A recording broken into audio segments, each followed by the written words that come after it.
안디옥 교회에 선지자들과 교사들이 있었어요. 이 사람들은 선지자이자 예언자, 교사들이 있는데 중요한 5명을 1절에서 13장 1절에서 우리에게 알려주고 있습니다. 첫 번째로 나오는 사람이 바나바인데 바나바는 우리가 알다시피 구브로 태생의 레위 족속, 그리고 이름이 요셉. 바나바는 뭐라고 그랬어요? 별명이에요. 별칭. 위로의 아들이라는 뜻을 가진 별칭으로 불렸어요. 그리고 니게르라고 하는 시몬이 나오는데 이 니게르라는 말은 라틴어로 이 니게너라고 하는 뜻은 뭐냐면 흑인이에요. 흑인. 흑인인 시몬이에요. 흑인인 시몬. 흑인인 지도자도 있었다는 거예요. 그리고 루기오, 구레네 사람 루기오가 나오죠. 이 루기오가 살았던 이 구레네는 어디냐면 북아프리카 리비아의 수도예요. 리비아의 수도. 그 트라폴리 지방, 그 지역의 바로 구레네. 그 북아프리카 출신의 사람인 루기오가 있었고, 분봉왕 헤롯의 젖동생 마나엔이라고 나오는데 이 분봉왕 헤롯은 누구냐면 갈릴리 지역을 다스리고 있던 헤롯 안티파스를 이야기해요.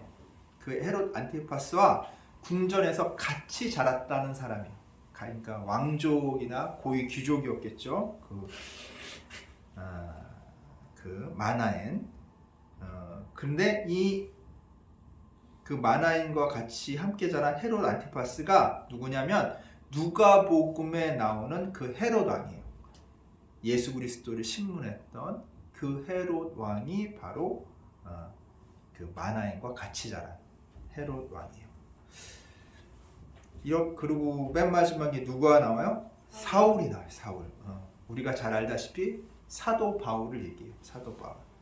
바울은 어느 나라식 이름? 로마식 이름. 사울은 유대식 이름. 그래요. 이렇게 총 5명이 나오는데 이 사람들이 안디옥 교회에서 금식 기도 중에 성령의 음성을 듣게 됩니다. 뭐라고 하냐면 성령께서 바나바와 바울을 따로 세워서 이방 지역 전도 활동에 쓰라고, 이방 지역 전도 활동을 하게 하라고 지시를 하게 됩니다. 그래서 이렇게 금식 기도가 끝난 후에 바나바와 바울을 세우고 선교사로 세우고 안수를 해요. 이 안수를 한다는 건 뭐냐면 권위를 부여한다는 거예요. 우리 교회에서 너희들을 선교사로 파송하겠다.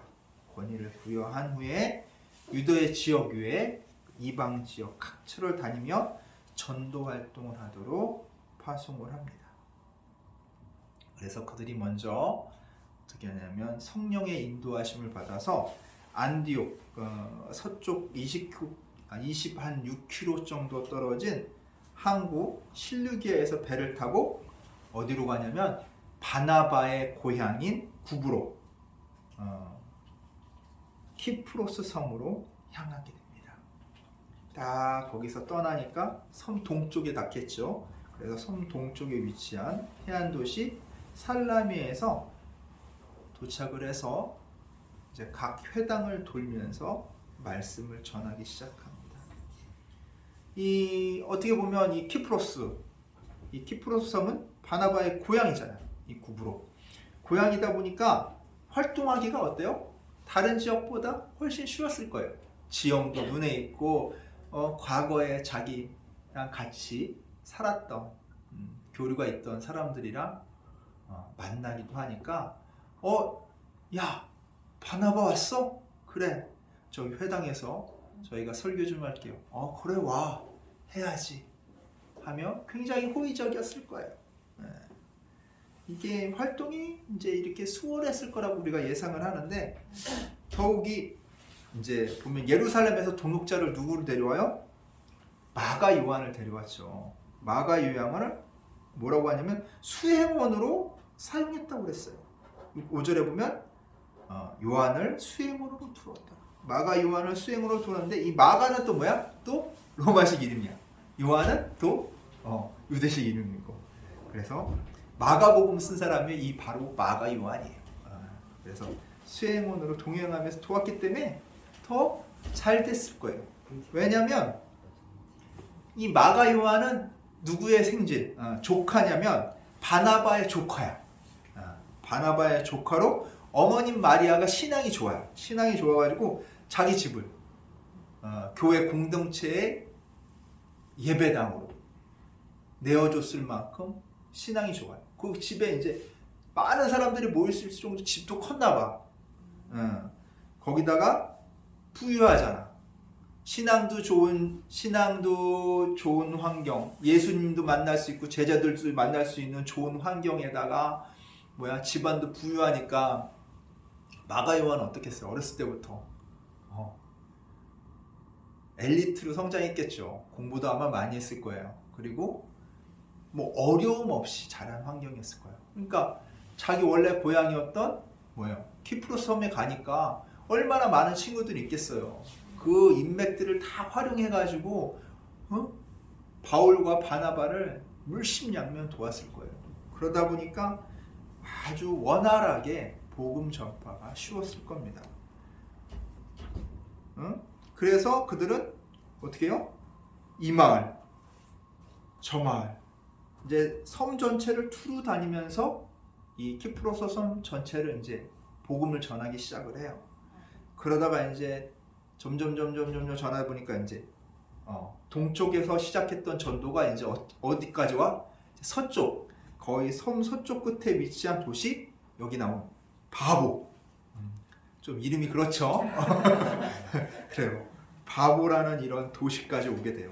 근데 이 바보라는 도시가 어떤 도시냐면 로마 총독 관저가 있는 도시예요. 왜냐면 유대 쪽에서는 제일 멀지만 로마 쪽에서는 키프로스 섬에서는 로마 쪽이랑 제일 가까운 도시예요. 그러다 보니까 총독 관저가 있는 그런 도시예요. 거기에 있는 총독 서교 바울은 바나바와 바울의 이 전도 소식을 들었을 거야. 총독이니까 쟤네가 하나님 말씀을 전하는데 그 하나님 말씀을 잘 전한다더라. 나도 그 예수 그리스도가 누군지 한번 좀 알고 싶다라는 마음이 생겼던 것 같아요. 그 소문을 듣고 그들은 바나바와 바울을 만나고 싶어 했어요. 그런데 이 총독 서기오 바울 곁에는 누가 있었냐면 조언자이자 책사로 거짓 예언자 바예수가 있었어요. 이름도 바예수야. 바예수는 무슨 뜻이냐면 예수의 아들이라는 뜻이에요. 예수가 여호수아예요. 여호수아의 헬라식 이름이 예수거든요. 그러다 보니까 어떻게 여호수아의 아들이라는 뜻도 되는 거예요. 이렇게 바예수가 있었는데 이 사람이 이 성경에서도 거짓 선지자로 나오잖아요. 이 말을 볼 때 이 사람은 교묘한 술수로 사람들을 미혹하고 속이면서 자기를 선지자로, 예언자로 포장했던 것 같아요. 그러다 보니까 사람들이 선지자 같은데? 선지자가 맞아 하면서 인정을 받았던 사람이에요. 그러다 보니까 이 총독 서기오 바울이 자기 곁에 두고서 조언자이자 책사로 쓰고 있는 거예요. 그래서 무슨 일이 있을 때면 의견을 먼저 물어보는 거예요. 자, 이런 일이 있는데 이런 일은 좀 당신이 보기에 어때요? 어떻게 해결하는 것이 낫겠습니까? 하고 물어볼 정도로 아주 이제 장자방 노릇을 한 거죠. 근데 가만히 생각해 보면, 자, 이 바에수는 어떤 사람이에요? 거짓 선지자이자 무당이에요. 무당. 점치는 사람이야. 왜? 점을 칠 줄 알아야 미래를 알려줄 거 아니야. 이건 어떻게 된 거, 어떻게 해야 됩니까? 하면 앞으로의 이것을 제가 점을 쳐볼 때 하나님 계시를 받았을 때는 이렇게 해야 됩니다. 라고 얘기했을 거 아니에요. 그러다 보니까 어때요? 진짜 자기는 가짜인데 다 꾸며내서 하는 얘기인데 하나님의 사람인 바나바하고 사울이 이 총독을 만나게 되면 어떻게 될까? 자신의 거짓이 드러나지 않을까? 그런 걱정이 있었겠죠. 그러니까 총독이 이 바나바 일행을 만나는 것을 좋아할 리가 없잖아요. 좋아할 리가 없죠. 그래서 반은 방해를 하게 됩니다. 막 비방을 했겠죠. 비방도 하고 술수도 쓰고 했는데 이런 비방과 방해에도 불구하고 총독 서기와 바울은 바나바 일행을 만나게 됩니다. 성경에서는 그 이유를 7절에 이렇게 이야기합니다. 7절 읽어드리겠습니다. 서기오 바울은 지혜 있는 사람이라. 서기오 바울은 뭐라고요? 지혜 있는 사람. 지혜 있는 사람. 오, 지혜가 있대요. 그래서 어떻게 했냐면 그 뒷절에 이렇게 됩니다. 바나바와 사울을 불러 하나님의 말씀을 듣고자 하더라. 지혜 있는 사람이라서 그 어떤 방해와 술수가 있음에도 불구하고 하나님의 사람인 바나바와 사울을 불러서 하나님 말씀을 듣고자 했다는 거예요. 맞습니다. 지혜 있는 사람은 분별력이 있어서 해야 할 일을 미루거나 멈추지 않는다는 거예요. 이 바예수는 총독의 측근으로 좋은 자이자 책사로 총독의 그 결정에 많은 영향력을 끼쳤던 사람인데도 불구하고 이런 것들을 어떻게 해요? 다 물리쳤다는 거예요. 이게 지금 보면은 이거 옆에 있는 사람, 옆에서 조언하는 사람만 물리치는 게 뭐 대단한 거라고 이렇게 생각할 수 있어요. 하지만 그 당시에는 더욱더 이 불확실한 미래를 알고자 하는 열망이 컸어요. 왜냐면 농사도 어떻게 될지도 모르고 배를 타고 가는데 뭐 일기예보가 있어 뭐가 있어. 배가 풍랑을 맞아서 뒤집혀질 수도 있으니까 이 점장이나 아니면 미래를 예언하는 사람들의 말에 크게 좌우가 되는 거예요. 왜냐면 운명에 달려 있으니까. 죽느냐 사느냐 그런 운명이 달린 일들이 많기 때문에 더욱더 그런 사람들한테 의지할 수밖에 없는 거예요. 지금도 보면은 어때요? 그 배들 이제 어촌에 가면 배가 바다에 나가기 전에 뭐 하냐면 고사 지내요. 고사 무당이 고사 지내요. 무당한테 고사 지내는 것뿐만 아니라 목사님한테 가서도 또 기도도 받아. 자기가 아는 신이라는 신은 다 교회 안 다니더라도 모셔서 그 자기가 만선되기를 꿈꾸고 바다에서 이 풍랑을 만나지 않게 빈단 말이에요. 험한 일 겪지 않게끔. 근데 옛날에는 더 심했겠죠. 신을 노여하는 일을 하지 않으려고 애를 썼단 말이에요. 근데 이런 열망이 컸는데 이 무당이자 점장이자 역술가자 해문가가 그 권력의 좋은 자로 있을 수밖에 없잖아. 그 사람들 곁에서 하늘의 뜻입니다 하면서 얘기를 해주면 안 들을 수 있냐고. 미래가 불안한데 지금도 그런데 옛날엔 더 그랬을 거 아니에요. 이 성경에서도 보면은 이집트에서 요셉이 바로왕의 꿈을 해석해줘서 뭐예요? 총리가 됐죠. 그렇잖아요. 왕의 꿈을 해석해줘가지고 총리가 됐잖아. 그리고 다니엘, 바벨론 왕 느부갓네살 왕의 꿈을 해몽해서 모든 지혜자의 어른이 됐죠. 물론 이 두 사람은 하나님의 사람이에요. 근데 이 하나님의 사람인 요셉과 다니엘과 달리 바예수는 어떤 사람이야? 능력이 없는 거짓 예언자죠. 자, 이 거짓이라는 건 뭐예요? 실체가 없는 거잖아. 진짜가 아니잖아. 진짜가 아닌 건 뭐라고요? 가짜. 가짜는 뭐예요? 없으면서 있는 척 하는 거잖아. 그래서 바울은 그를 뭐냐면 모든 거짓과 악행이 가득한 자요, 마귀의 자식이라고 해요. 그래서 악은 거짓이라는 거. 악하다. 하나님께서 악하게 보는 것이 뭐냐면 가짜예요. 가짜. 없는 데 있는 척하는 거. 그런 걸로 사탄을 속인단 말이에요. 사탄은 우리의 삶에 어떻게 해요? 지들이 해줄 수 있는 것처럼 속이잖아. 아담과 하와도 어떻게 속였어? 하나님처럼 될 수 있는 것처럼 뉘앙스를 풍기니까 어떻게 됐어요? 따먹었지. 악은 그렇단 말이에요. 없는데 있는 것처럼 보여. 없는 건데, 분명히 없는 건데 있는 것처럼 속이는 것은 다 뭐예요? 악마의 자식, 사탄의 자식이라는 거예요.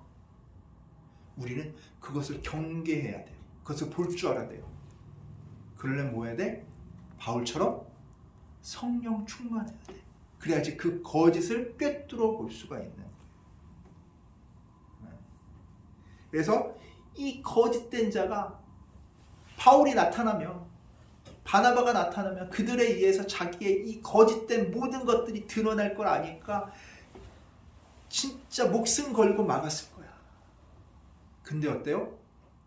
총독 서기오 바울은 지혜가 있다고 그랬죠. 그 지혜로 뭐 어떻게 했어요? 알아내는 거죠. 하나님 말씀을 들어야겠다는 그 열망이 멈추지 않았다는 거예요. 분별력이 있다는 거예요. 해야 할 일을 미루지 않고 하나님 말씀을 듣기 위해서 힘을 썼다는 거예요. 그래서 만나자마자 어떻게 됐어요? 바울은 성령 충만해서 이렇게 얘기합니다. 10절 이르되 모든 거짓과 악행이 가득한 자요 마귀의 자식이요 모든 의의 원수요 주의 바른 길을 굽게 하기를 그치지 아니하겠느냐. 11절입니다. 보라 이제 주의 손이 내 위에 있으니 내가 맹인이 되어 얼마 동안 해를 보지 못하리라 하니 즉시 안개와 어둠이 그를 덮어 인도할 사람을 두루 구하는지라. 뭐라고요? 성령 충만한 바울이 누구를 저주했어요? 그 거짓의 자식인 사탄의 자식인 바예수를 저주를 하게 되죠. 그러고 나서 바예수는 여기 보면은 안개와 어둠이 그를 덮어라고 했잖아요. 이게 무슨 의미냐면 바예수의 그 눈이 안개처럼 희미하게 보이다가 어둠처럼 완전히 보이지 않게 되는 거야. 희미하게 보이다가 이게 갑자기 눈이 어둠처럼 싹 안 보이니까 어떻게 돼? 갑자기 내 눈이 안 보인다고 생각해봐. 눈 딱 감아봐. 당황하겠죠. 자기는 지금 총독 관저에 와 있는데 갑자기 안 보이니까 자기 마음에 어떤 마음이 들어요? 공포심이 드는 거야. 자, 내가 여기 하나도 안 보이면은 여기 걸어가는데 어떻게 하겠어? 불안하죠. 불안하죠. 한 발자국 내딛는 게 불안할 거 아니에요. 그러면 어떻게 하게 돼 있어요? 누구를 찾아? 자기를 도와줄 사람을 찾는 거예요. 자기가 여기서 안절부절하니까 나를 좀 이끌어서 나를 인도해서 나를 움직여줄 사람을 찾기 시작하는 거예요. 그 모습을 누가 봐요? 총독이 두 눈으로 보는 거예요. 자, 이걸 보니까 하나님 안 믿을 수 있어요? 없죠. 내 눈앞에서 봤는데 내가 이제까지 저 가짜한테 속았구나. 내 이제까지 저 가짜를 믿고 행했던 모든 일들이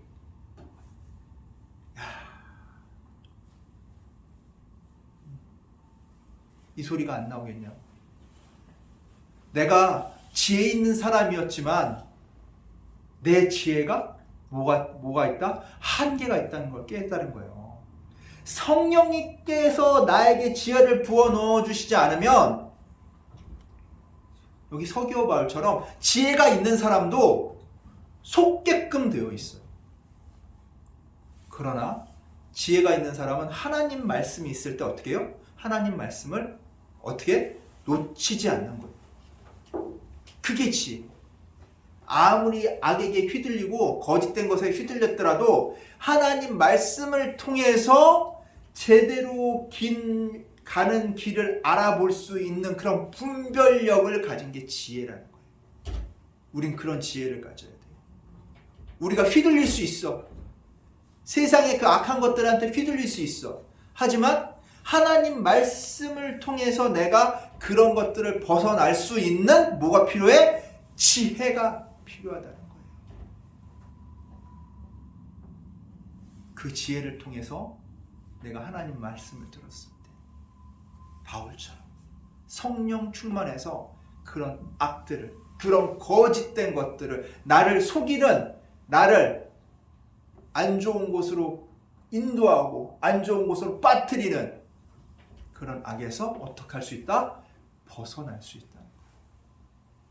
우리 사랑하는 우리 주찬양교회 성도 여러분, 우리도 총독 서기오 바울처럼 본질의 중요성을 깨달읍시다. 그 무엇보다 뭐가 중요해요? 하나님 말씀이 중요하다는 걸 깨달읍시다. 예수 그리스도를 알고 예수 그리스도에게 나를 맡기고 살아가는 삶이 얼마나 중요한지를 깨달읍시다. 예수 그리스도께 나의 관심의 초점을 두는 것이 지혜입니다. 이 지혜를 버리지 말아 주시기 바랍니다. 우리를 악마의 유혹으로부터 벗어날 수 있게 하는 것은 뭐다? 지혜. 그리고 그 악마의 유혹을 이기게 하는 것은 그 지혜로부터 얻어진 성령 충만. 늘 지혜를 가지고 성령 충만해서 악에게서 벗어나고 더불어 악을 이기는 우리 주찬양교회 성도님들 되시기를 간절히 축원합니다. 아멘. 기도하겠습니다. 사랑과 은혜가 가득하신 아버지 하나님 감사합니다. 우리에게 지혜를 불어넣어 주시옵소서. 세상을 보는, 제대로 보는 지혜를 통해 또한 성령 충만하게 되어 악에게 벗어나고 악을 이기는 저희들 될 수 있도록 주여 이끌어 주시옵소서. 감사드리며 우리 주 예수 그리스도의 이름으로 기도드리옵나이다. 아멘.